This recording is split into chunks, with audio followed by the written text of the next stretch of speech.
selamat datang lagi di Deep Dive kita ya. Anda pernah mikir nggak sih gimana caranya biar kita, atau mungkin siswa gitu ya, lebih gampang paham kalau baca cerita? Apalagi teks naratif kadang agak ribet ya. Betul, betul. Seringkali unsur-unsurnya itu kayak tokoh, latar, konflik, suka ketuker-tuker. Nah, pas banget. Hari ini kita mau bahas sesuatu yang menarik banget nih. Ada praktik pengajaran inovatif dari seorang guru di Maluku Tengah loh. Wah, Maluku Tengah. Itu kan daerahnya punya tantangan tersendiri ya soal geografi, mungkin juga akses teknologi. Iya, justru itu yang bikin menarik. Sumber kita ini ringkasan praktik baik, namanya Read App Game. Misi kita kali ini, mau coba bongkar gimana sih pendekatan ini bisa jalan? Gabungan strategi membaca yang udah ada sama AI generatif gitu ya. Iya, Untuk ningkatin pemahaman siswa soal teks naratif bahasa Inggris. tepat. Oke, yuk kita mulai gali lebih dalam. Jadi yang menarik di sini tuh gimana tantangan yang ada malah jadi pemicu inovasi ya. Tadi Anda bilang siswa kesulitan bedain elemen cerita kan? Iya, tokoh, latar, konflik, resolusi, gitu-gitu. Nah, itu satu. Terus metode lama dirasa agak ngebosenin sama siswa. Jadi bukan cuma soal nilai aja, tapi juga kelihatan dari rendahnya capaian literasi sekolah di rapor pendidikan. Rapor pendidikan itu semacam rapor nasional sekolah gitu ya? Betul, jadi ini masalahnya cukup sistemik lah di sekolah itu. Oke. Terus ada guru nih, Pak Idam Tehwayo namanya. Beliau ndak diam aja, bikin metode namanya Riap Game. Nah, ini kan gabungan dua hal ya, Riap sama Storybook Gemini. Mungkin bisa dijelasin dulu Riap itu apa? Oke, RIAP ini sebenarnya akronim, singkatan dari 4 langkah membaca yang cukup sistematis, udah lumayan dikenal juga sih. 4 langkah ya? Apa aja tuh? Ini maksudnya nulis ulang inti cerita pakai bahasa sendiri, semacam bikin ringkasan gitulah. Oh, oke. Biar nempel di kepala ya. Terus? Lanjut A, annotate. Nah ini bagian analisisnya. Siswa nyatet terus diskusiin unsur intrinsik cerita. Biasanya ini kerja kelompok. Unsur intrinsik tuh kayak tema, alur gitu ya? Iya, betul. Tokoh, latar, amanat. Dan terakhir P, ponder. Ini tahap refleksi. Mikirin pesan moralnya apa, terus coba dihubungin ke kehidupan sehari-hari. Oke. Jadi REAP ini kerangkanya ya? REAP. Nah, terus bagian gemnya ini gimana? Apa yang bikin beda? Nah, gem ini ngambil dari Google Gemini. Itu loh, AI generatif. Jadi Pak Idam ini pakai Gemini buat bikin storybook. Buku cerita tapi ada gambarnya. Wah, pakai AI bikin buku cerita bergambar? Iya, jadi beliau bikin prompt atau perintah gitu ke AI-nya, minta dibuatin cerita visual yang pas sama materi pelajaran naratif yang lagi dibahas. Keren banget. Jadi siswa nggak cuma dikasih teks doang ya, tapi ada visualnya juga. Betul, bayangin aja, siswa dapat buku cerita yang gambarnya menarik, dibikin khusus buat pelajaran hari itu.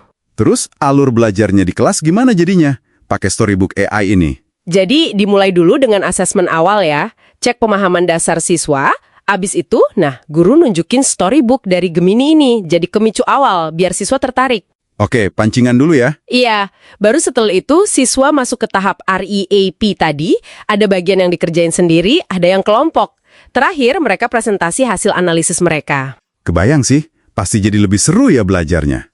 Terus peran AI-nya di sini gimana? Apa dia gantiin gurunya? Nah itu dia, penting banget dicatat. AI di sini bukan buat gantiin guru atau proses mikir siswanya, sama sekali bukan.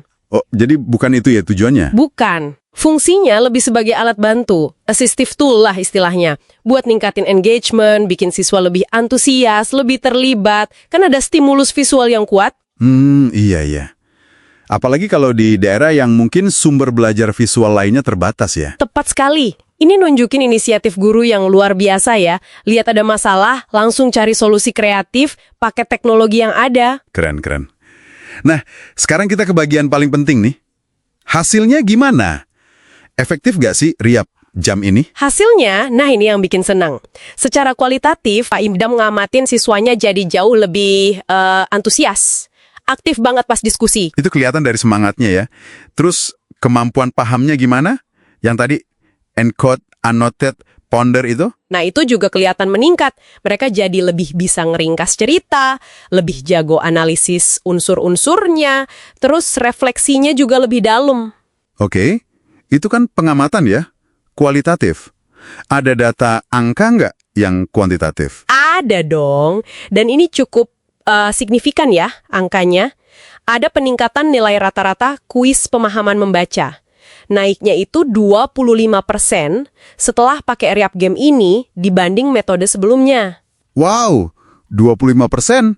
Gede juga ya peningkatannya. Iya, lumayan banget kan? Tapi ini cuma efek karena baru lihat teknologi baru atau memang pemahamannya beneran naik nih? Pertanyaan bagus. Nah, data berikutnya nunjukin kalau ini dampaknya lebih dari sekedar wow sesaat.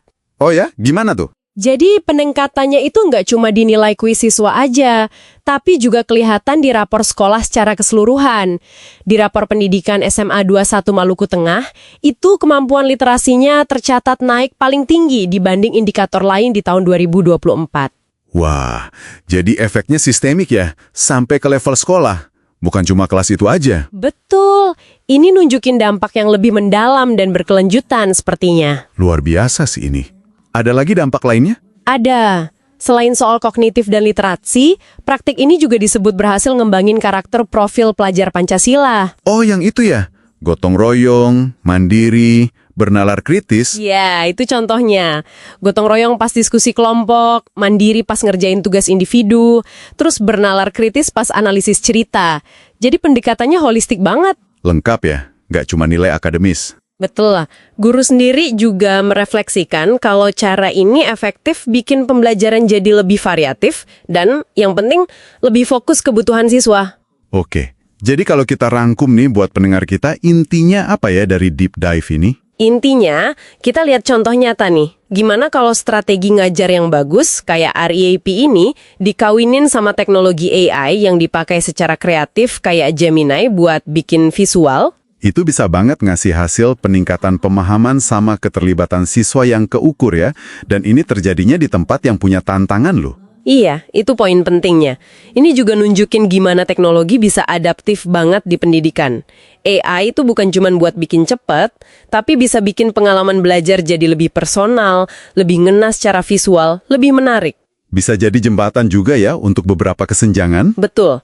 Nah, sebagai penutup nih, mungkin ada satu pemikiran buat Anda bawa pulang. Apa tuh? Kalau metode kayak Reap Game ini aja bisa berhasil di daerah yang katakanlah akses teknologinya terbatas, geografisnya menantang.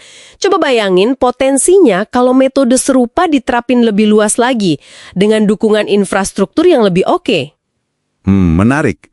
Potensinya bisa lebih besar lagi ya. Iya. Kira-kira peran spesifik apa lagi ya yang bisa AI mainkan buat bantu ngatasin kesenjangan akses dan kualitas pendidikan ke depannya? Nah, itu mungkin sesuatu buat Anda pikirin lebih lanjut.